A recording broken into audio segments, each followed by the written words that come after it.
On dit dans son entourage qu'il n'en dort plus. Bill Clinton a annulé hier toutes ses apparitions électorales pour tenter de monter une nouvelle rencontre, Barack-Arafat, peut-être pour mercredi. Les Américains, principal soutien d'Israël, n'ont pu hier obtenir qu'un tout petit pas, la création d'une cellule de crise entre leur diplomatie, Israël et les Palestiniens. Peu de choses. Et alors qu'il est urgent de ramener les hommes à la raison, hier soir à la télévision, Ehud Barak était toujours aussi virulent. Calmer le jeu, ce week-end, dans une résolution, les Nations Unies condamnaient l'emploi excessif par Israël de la force.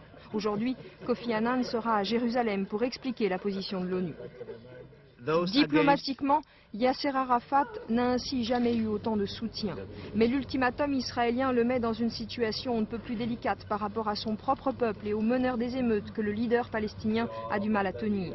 Hier, il tenait dans la bande de Gaza ce conseil exceptionnel, la mine défaite.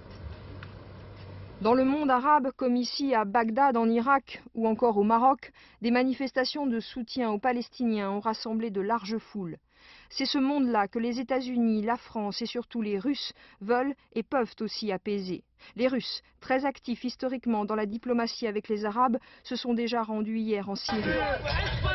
Avec l'entrée dans la crise du Hezbollah au sud-Liban, les Occidentaux craignent une confrontation entre Israël d'un côté, le Liban et la Syrie qui l'occupent de l'autre.